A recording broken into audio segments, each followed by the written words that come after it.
MG VS Hybrid. Nah, inilah salah satu mobil terbaru keluaran MG Motors yang hadir di Indonesia tahun ini ya. Dan ini merupakan MG ZS versi hybrid ya. Dan ya aku akan melakukan test drive pada MG VS ini. Dan tentunya ini sangat menarik banget ya, karena ini merupakan mobil hybrid pertama dari MG. Gimana sih sensasinya? Apakah cara kerja hybridnya sama seperti Toyota? Ini menarik banget buat diketahui ya, karena ya tentunya mobil hybrid itu tidak semua sama cara kerjanya ya. Daripada berlama-lama lagi, langsung aja kalau gitu ikuti video test drive-nya sesaat lagi.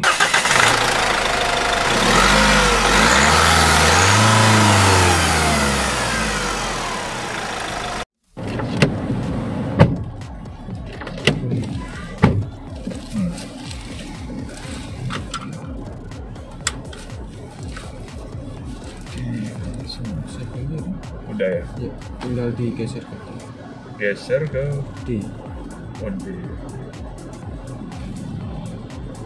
N. Oh. Ini kanan ya, Bro?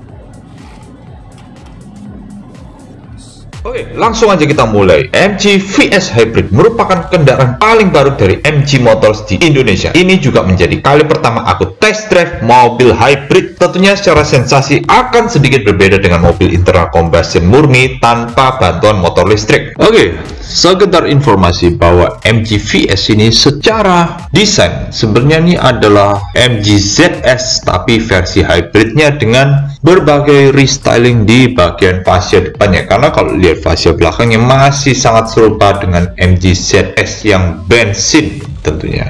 Dan ya, secara dimensi pastinya tidak akan berbeda ya tentunya, karena panjangnya di 4,37 meter, lebarnya di 1,809 meter, dan tingginya di 1,653 meter. Dan untuk wheelbase-nya di 2,85 meter, dan ground clearance-nya di 145 meter aja. Maksudnya 145 mm ya. Untuk sebuah crossover nih sebenarnya masih terlalu pendek ya, ground clearance 145 mm nya ya, kurang layak disebut sebuah SUV sebenarnya crossover seperti ini ya. Ya cuma tampangnya aja mirip SUV, tapi ya sebenarnya masih tidak terlalu layak buat SUV, karena ya ini sebenarnya sebuah city car aja dengan tampang ala-ala SUV seperti itu ya. Dengan panjang cuma segini tentunya untuk urusan parkir dan keluar masuknya masih cukup mudah ya dilakukan ya dengan MG VS hybridnya ya, karena ini merupakan sebuah compact crossover sebenarnya, dan secara panjang sih masih serupa dengan rival-rivalnya, jadi ya tidak ada yang terlalu berbeda mengenai ini. Jadi ya manuvernya sih masih cukup enak ya, tidak terlalu kepanjangan sih kalau buat aku sendiri ya, seperti itu. Tapi ternyata ekspektasiku mengenai mobil hybrid MG VS ini salah besar, karena sistem kerjanya berbeda jauh dengan Toyota, di mana mesin bensin dan motor listrik ini bisa bekerja secara independen waktu pertama kali starter, dan baru akan mulai menyala setelah beberapa menit berikutnya ya, itu kalau di Toyota ya. Tapi kalau di MG VS hybrid ini berbeda jauh, di mana sejak pertama starter mesin bensin dan motor listriknya itu sudah langsung bekerja secara bersamaan. Jadi kalau bisa aku simpulkan, tujuan dari hybrid MG VS ini lebih untuk menambah tenaga daripada efisiensi, walaupun secara konsumsi BBM pun masih tergolong ya cukup irit lah.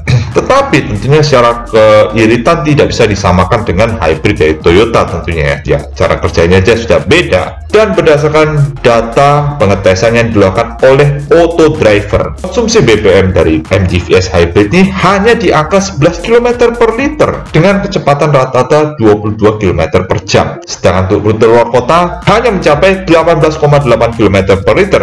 Nah, artinya kalau bisa disimpulkan, ini sangat jauh lebih boros dibandingkan klaim pabrikan MG yang mencapai 25 km per liter ya. Ya ini klaimnya berarti terlalu berlebihan sebenarnya. Ya, sebenarnya ya masuk akal juga lah. Gimana caranya mesin bensin dan motor listrik menyala secara bersamaan sejak pertama kali starter, dan tidak ada kalanya motor listrik itu bekerja sendirian dan mesin bensinnya mati. Jadi untuk mendapatkan 25 km per liter itu sebenarnya agak mustahil ya, dengan cara kerja seperti itu.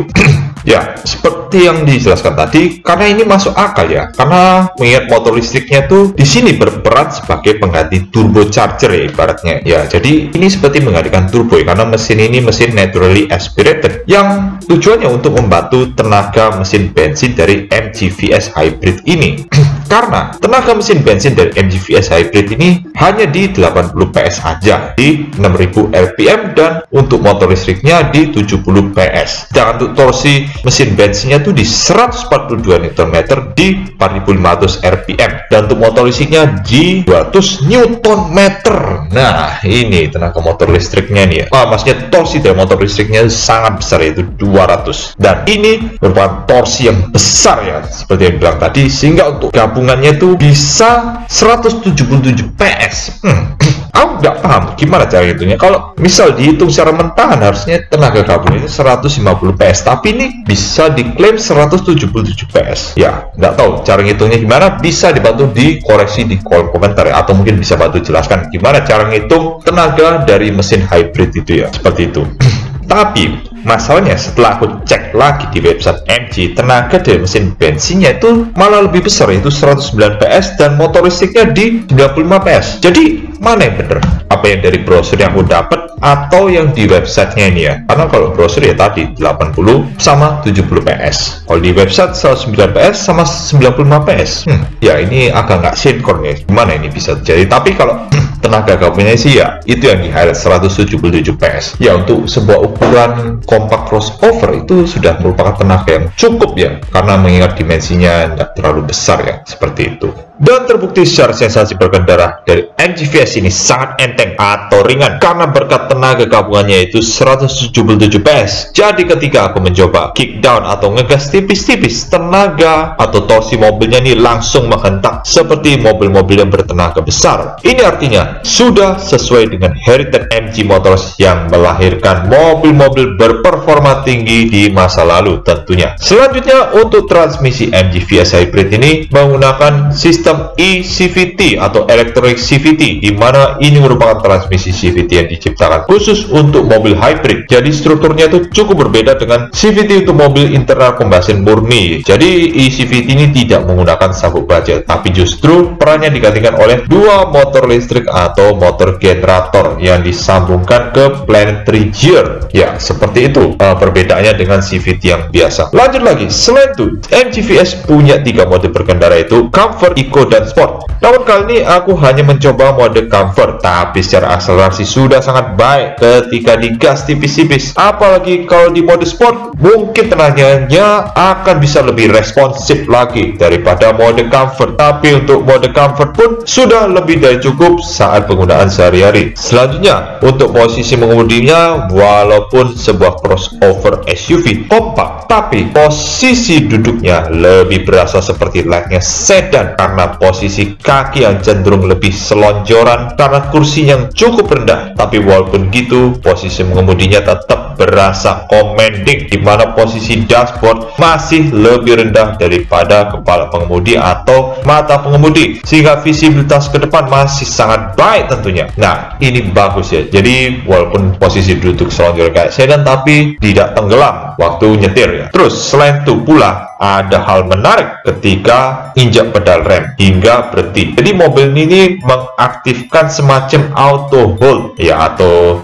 ngerem parkir secara otomatis, di mana mobil akan tetap diam walaupun posisi transmisi itu masih di posisi drive ya, jadi belum dinetralin, dan baru bakal jalan lagi kalau kita injak pedal gas. Padahal menariknya mobil ini tuh belum dilengkapi dengan sistem ADAS ya. Jadi hanya dengan sebuah sejenis auto brake hold tuh mobil bisa berhenti sendiri kalau direm sampai berhenti, padahal belum pindah ke posisi netral ya, masih di mode drive. Dan ya ini cukup membantu juga ya, agar kalau kita nggak aware mobil nggak tiba-tiba jalan tuh ya. Jadi kalau mau jalan kita tinggal ngegas dulu aja ya. Yes, itu sih buat aku fitur safety yang bagus sebenarnya, seperti itu. Oke, lanjut lagi. Mobil ini juga ada satu tombol yaitu KERS, di mana itu merupakan sistem regeneratif braking yang memanfaatkan pengereman atau energi kinetik dari sistem rem untuk mengisi daya baterainya ya. Ya, ini sih sudah cukup umum ya di mobil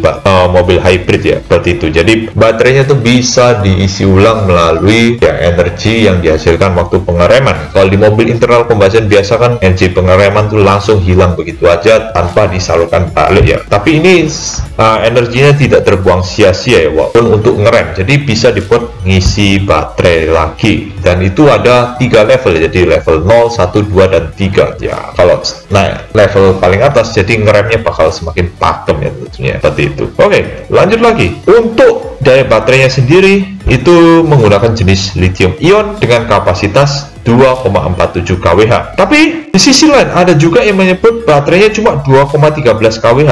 Ya, tapi walaupun gitu di kapasitas baterai ini masih lebih besar daripada baterai Kijang Innovationix Hybrid yang cuma 1,6 kWh aja. Tapi ada sedikit hal yang perlu diadaptasi orang-orang yang baru pertama kali nyetir MG VS Hybrid itu, yaitu tuas sein dan wiper yang posisinya berlawanan dengan mobil Jepang, yaitu di sisi kiri untuk sein dan lampu jauh atau lampu dim, dan sisi kanan untuk wiper. Jadi jangan sampai keliru seperti yang aku lakukan kemarin ya. Jadi waktu pertama kali aku masuk ke mobil, aku refleks langsung sentuh tuas kanan ya, jadi otomatis wipernya nyala, padahal aku mau sen ke kanan, malah wipernya nyala. Kan repot sebenarnya. Ya sudahlah, ya karena biasa pakai mobil Jepang kan, jadi tangannya sudah refleks kayak gitu ya. Yes. Ini tinggal perlu adaptasi aja lah tentunya. Terus ada satu hal lagi, yaitu tuas shifter transmisinya tuh bentuknya joystick ya. Jadi membuat rasa pindah transmisinya tuh agak berbeda atau tidak terlalu kerasa ya. Karena ini tuh membuat kita seolah tidak biasa ya. Jadi kurang aware atau perhatian di mana posisi transmisinya udah pindah ke